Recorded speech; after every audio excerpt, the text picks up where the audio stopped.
दोस्तों, इस वीडियो में हम आपको बताने जा रहे हैं दो ऐसी खास खबर जिनकी चर्चा दुनिया भर में चल रही है। जिनमें से पहली खबर है कि आखिरकार कौन से देश में बढ़ रहे हैं मंकी पॉक्स के खतरे, तथा इसके साथ साथ दूसरी खबर के रूप में जानेंगे कि आखिरकार रूस ने यूक्रेन पर हुए हमले के बारे में क्या क्या कहा है। आइए जानते हैं इस वीडियो में।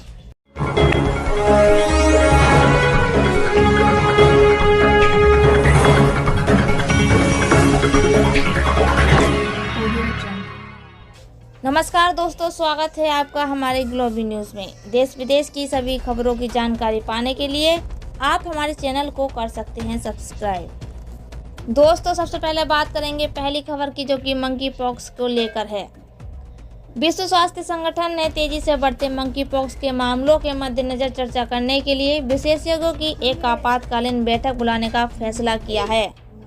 स्पुतनिक न्यूज एजेंसी ने द टेलीग्राफ का हवाला देते हुए शुक्रवार को बताया कि माना जा रहा है कि बैठक का एजेंडा वायरस के संचरण के तरीके, समलैंगिकों और उभयलिंगी पुरुषों में इसका उच्च प्रसार, साथ ही टीकों की स्थिति है।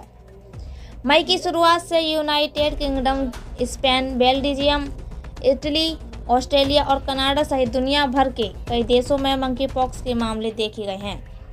ब्रिटेन की स्वास्थ्य सुरक्षा एजेंसी के अनुसार हाल ही में नाइजीरिया से यात्रा करने वाले एक मरीज में 7 मई को इंग्लैंड में मंकी पॉक्स के एक मामले की पुष्टि हुई है। 18 मई को US Massachusetts department of public health ने हाल ही में कनाडा की यात्रा कर लौटे एक वयस्क पुरुष में मंकी पॉक्स वायरस संक्रमण के मामले की पुष्टि की है। विज्ञप्ति के अनुसार मामले से लोगों को कोई खतरा नहीं है और व्यक्ति अस्पताल में भर्ती है और अच्छी स्थिति में है। बयान में कहा गया है कि मंकी पॉक्स एक दुर्लभ लेकिन संभावित रूप से गंभीर वायरल बीमारी है जो आमतौर पर फ्लू जैसी होती है। इस दौरान इसमें लिम्फ नोड्स की सूजन से शुरू होती है, चेहरे और शरीर पर एक दाने के रूप में विकसित होती है। अधिकांश संक्रमण 2 से 4 सप्ताह तक चलते हैं। दोस्तों, अब बात करते हैं अगली खबर की। रूस का यूक्रेन पर हमला क्या महज सेनाभ्यास है? क्या ये किसी बड़ी लड़ाई की तैयारी के लिए छोटा सा अभ्यास है? रूसी विशेषज्ञ माने तो हाँ, यूक्रेन में रूस का स्पेशल ऑपरेशन सिर्फ अपने हथियारों को नाटो के हथियारों के मुकाबले में परखने का मौका मात्र है। वो नाटो के खिलाफ बड़े युद्ध की तैयारी कर रहा है, ऐसा दावा किया है रूस के रक्षा विशेषज्ञ प्रोफेसर एलकेसेई फेनेंको ने। रूस के सरकारी रूसिया 1 नेटवर्क टीवी चैनल पर आयोजित एक पैनल डिस्कशन में इंटरनेशनल सिक्योरिटी स्टडीज के टॉप रिसर्च फेलो प्रोफेसर एलकेसेई फेनेंको ने कहा है कि यूक्रेन में रूस अपनी ताकत, अपने हथियारों की ताकत, अपने टिकने की शक्ति को परख रहा है ताकि वो नाटो के खिलाफ विश्वव्यापी संघर्ष छेड़ सके। प्रोफेसर एलकेसेई ने कहा कि हमारे लिए यूक्रेन में चल रही जंग सिर्फ एक अभ्यास है। उन्होंने आगे कहा, हम अपने हथियारों का इस्तेमाल करेंगे, उनका नाटो के हथियारों में तुलनात्मक अध्ययन करेंगे।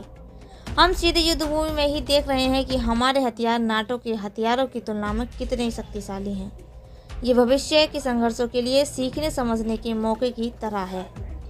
बता दें कि रूसी टीवी चैनलों पर क्रिमिनल की नज़र रहती है। इन चैनलों पर ऐसा कुछ भी नहीं चलता जो सरकार की मर्जी के खिलाफ हो। ऐसे में रूसी विशेषज्ञ की ये टिप्पणी काफ़ी हद तक नाटो के लिए चेतावनी की तरह है। हालांकि रूस ने यूक्रेन पर हमले को कभी आधिकारिक तौर पर युद्ध नहीं कहा है। वो हमेशा यूक्रेन पर हमले को स्पेशल मिलिट्री ऑपरेशन ही कहता रहता है। समझें तो क्रिमिनल अब अपनी अप्रोच बदल रहा है। उसने फिनलैंड, स्वीडन को नाटो में शामिल होने से बाज आने के लिए चेतावनियां दी हैं। उसने साफ कहा है कि यूक्रेन में किसी भी दूसरे देश का हस्तक्षेप रूस के खिलाफ युद्ध जैसा होगा। इस पूरे मामले पर अमेरिका के रिटायर्ड जनरल बेरी आर मक्केफरी ने ट्विटर पर अपनी राय रखी है। उन्होंने फेनेंको के बयान को आश्चर्यजनक करार दिया। उन्होंने इसकी वजह बताते हुए कहा कि ताकत के मामले में नाटो की तुलना में रूस कहीं भी नहीं टिकता। उन्होंने साफ कहा है कि इकोनॉमी से लेकर परंपरागत सैन्य ताकत के मामले में नाटो यूरोपीय यूनियन के सामने रूस कहीं नहीं टिकता। नाटो यूरोपियन यूनियन के पास रूस की तुलना में कई गुना ज़्यादा ताकत है। उन्होंने कहा है कि रूस अगर यूक्रेन में जंग को अभ्यास कहता है तो उसके लिए बहुत महंगी पड़ रही है। ऐसे में अगर नाटो देशों के खिलाफ रूस कोई भी कदम उठाता है तो वो उसके लिए आत्मघात करने जैसा होगा। इस बीच रूस ने कहा है कि उसने मारिउपोल की सबसे अहम इकलौते यूक्रेनी ठिकाने अजोवस्ताल स्टील प्लांट को पूरी तरह से अपने कब्जे में कर लिया है। यूक्रेन के करीब 1000 जवान वहां से निकलकर भाग चुके हैं। रूसी रक्षा मंत्रालय ने खुद अजोवस्ताल स्टील प्लांट पर कब्जे की मोहर लगाई है। रूसी रक्षा मंत्रालय के प्रवक्ता मेजर जनरल इगोर कोनाशेन्कोव ने कहा है कि अजोवस्ताल स्टील प्लांट को पूरी तरह से आज़ाद कर लिया है। दोस्तों, आज के लिए बस इतना ही। फिर मुलाकात होगी ऐसी ही नई खबरों के साथ। तब तक के लिए जय हिंद, जय भारत।